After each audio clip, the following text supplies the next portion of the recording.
जय माता दी दोस्तों, आज हम निकल चुके हैं एक बहुत ही स्पेशल जर्नी पे माँ वैष्णो देवी के दर्शन के लिए।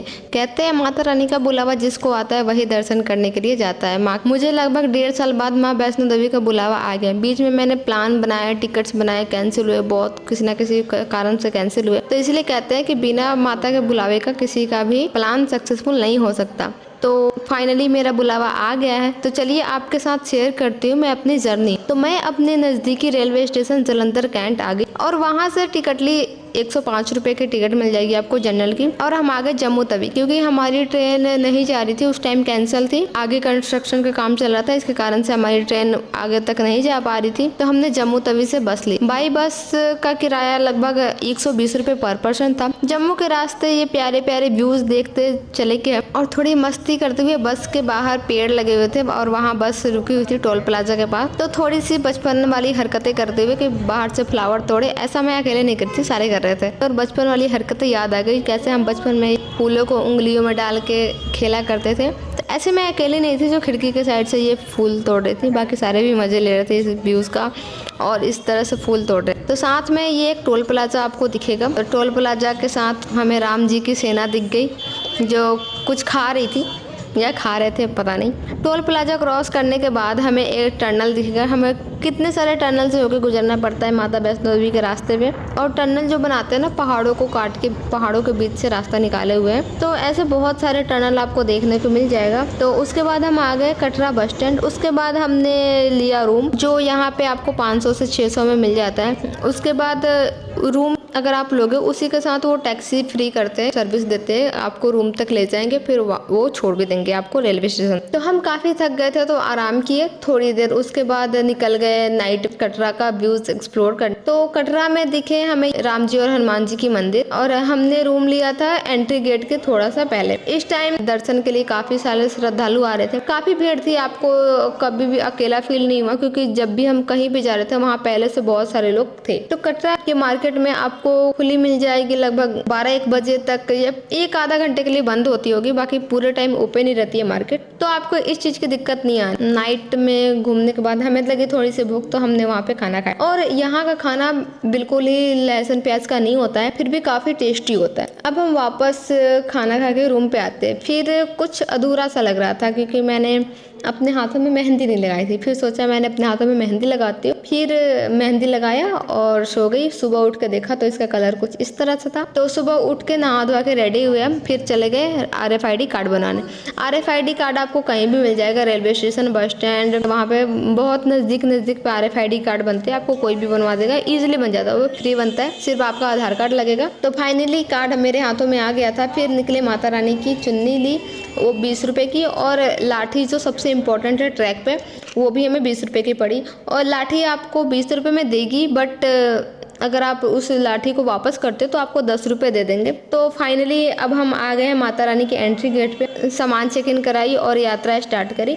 ध्यान रहे यहाँ अलाउ नहीं होता है, टैब हो गया, कैमरा, चाकू, ये सब चीज़ें ना अलाउ नहीं होती यहाँ पे। तो अगर आप ले जाते हो तो पीछे जो शॉप थी वहाँ जमा तो करते हैं, बट 100 रुपये या 150 रुपये वो चार्ज करते हैं, वो रिफंडेबल नहीं होता। तो माता रानी के रास्ते में तो भीड़ तो काफ़ी थी, क्योंकि श्रद्धालु बहुत सारे थे। अब हम आ गए थोड़ी दूरी पे, एंट्री गेट से थोड़ी दूरी पे था बाणगंगा। बाणगंगा में अभी पानी नहीं है, क्योंकि मार्च अप्रैल के महीने में विंटर टाइम खत्म होने के बाद बाणगंगा में पानी नहीं आती। वो आपको समर में देखने को मिलेगा, लाइक अक्टूबर, सितंबर, अक्टूबर, इस टाइप। तो बाणगंगा से थोड़ी दूरी में आता है इच्छापुरनी माता का दरबार।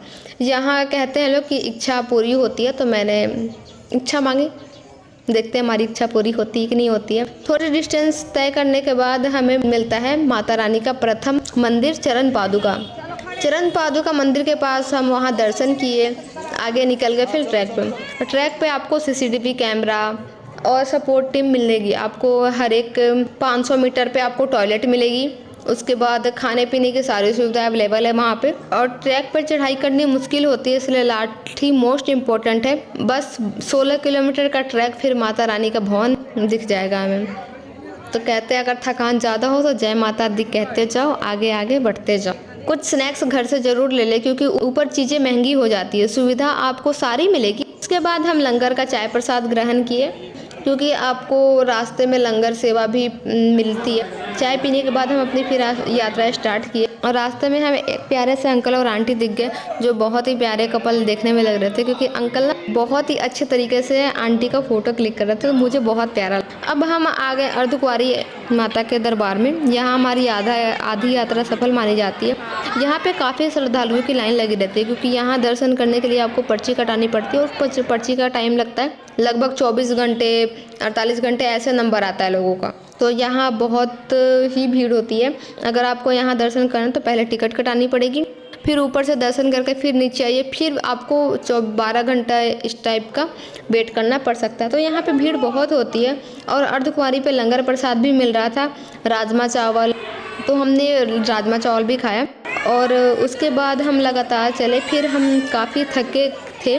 फिर हमें माता रानी का भवन दिख गया काफ़ी दूर से ही। जो जैसे ही हमने माता रानी का भवन देखा, हमारी सारी थकान उतर गई और ऐसा लग रहा था कि जैसे हमें कुछ हुआ ही नहीं। तो हम अब बिना रुके चले माता रानी के भवन की तरफ। फिर आ गए माता रानी के भवन की तरफ और उससे पहले हमें यहाँ सारा सामान अपना जमा कराना पड़ता है। यहाँ बहुत सारी भवन है, दुर्गा भवन, पार्वती भवन, जहाँ आप अपना सामान जमा करा सकते हैं 100 रुपये दे के, और जो कि रिफंडेबल होता है। अगर आप अपना सामान वापस लेने आओगे ना तो ये आपको पैसा रिफंड कर देंगे। अब तो स्मार्ट लॉकर की भी सुविधा प्रोवाइड कराई जा रही है, तो उसमें आपको 50 रुपये लगते हैं, जो कि आपका नॉन रिफंडेबल होता है, लेकिन आपका पर्सनल होता है। वो आपके RFID कार्ड से खुलेगी और उसी से लॉक भी हो जाएगी। ये ज़्यादा सही होता है कि आपका सामान 100% सिक्योर रहता है इसमें। और सामान जमा कराने के बाद हमें अपना फ़ोन, पर्स, जितनी भी चीज़ें होती हैं हम सारा जमा करा देंगे। उसके बाद हम चलेंगे माता रानी का दर्शन करने। इसके बाद अलाउ नहीं होता फ़ोन। हम लगभग मॉर्निंग में 8 बजे चले थे और हम शाम के 5 बजे तक माता रानी का दर्शन कंप्लीट कर चुके थे। उसके बाद हम अपना सामान लेके वापस भैरव बाबा की चढ़ाई करने के लिए चले जाएंगे। भैरव बाबा का दर्शन बहुत इंपॉर्टेंट माना जाता है। ऐसा कहा जाता है कि माता रानी का दर्शन करने के बाद भैरव बाबा का दर्शन करना मोस्ट इम्पॉर्टेंट होता है, क्योंकि उसके बाद ही यात्रा सफल मानी जाती है, वरना नहीं मानी जाती है।